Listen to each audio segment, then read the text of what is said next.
యథేచ్ఛగా మైన్స్ ఎవరు దాటారు లైన్స్ అంటే నువ్వంటూ వేలెత్తి చూపించుకుంటున్నారు కూటమి వైసీపీ నేతలు. సింహాపురిలో అక్రమ మైనింగ్ తో భారీగా దోచుకున్నారని కూటమి నేతలు ఆరోపిస్తే ఇప్పుడు మైనింగ్ జరగటం లేదా అంటూ ప్రశ్నిస్తున్నారు మాజీ మంత్రి అనిల్.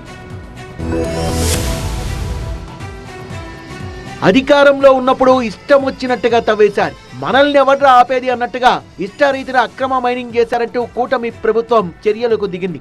నెల్లూరు జిల్లాలో అక్రమ మైనింగ్ పై లోతుగా విచారణ జరిపి కాకాణిని ముద్దాయిగా చేసింది. ఆయన కోసం చాలా రోజులుగా గాలిస్తూనే ఉన్నారు పోలీసులు. ప్రభుత్వ చర్యల్ని తప్పుపడుతోంది వైసీపీ. చాలా గ్యాప్ తర్వాత మీడియా ముందుకు వచ్చిన అనిల్ కుమార్ యాదవ్ సంచలన ఆరోపణలు చేశారు. ప్రస్తుతం జిల్లాలో అక్రమ మైనింగ్ జరగడం లేదా అని ప్రశ్నించారు. అనిల్ కుమార్ యాదవ్ దోచేశాడు. పోనీ భగవంతుడు ట్రాన్స్ఫర్ వేసుకోండి అన్ని, ఎవడెవడున్నాడో, ఎవడెవడికి బ్యాంక్ ట్రాన్స్ఫర్లు ఉన్నాయి, ఎవడెవడు అన్ని అదేం తొట్టేదో కదులుతుంది. బురద మా మీద వేసేసి చాలా మంది కప్పుకొని తిరుగుతుంటారు. జిల్లాలో అక్రమ మైనింగ్ జరిగిందా లేదా, జరిగితే ఎవరి జేబుల్లోకి డబ్బు వెళ్ళింది, ఇందులో ఎవరెవరి పాత్ర ఉంది అనే ప్రశ్నలకు ఒక్కరే సమాధానం చెప్పగలరన్నారు అనిల్ కుమార్ యాదవ్. టీడీపీ అధికారంలోకి వచ్చాక మైనింగ్ అరాచకాల వల్ల వందలాది మంది రోడ్డున పడ్డారన్నారు మాజీ మంత్రి అనిల్ కుమార్.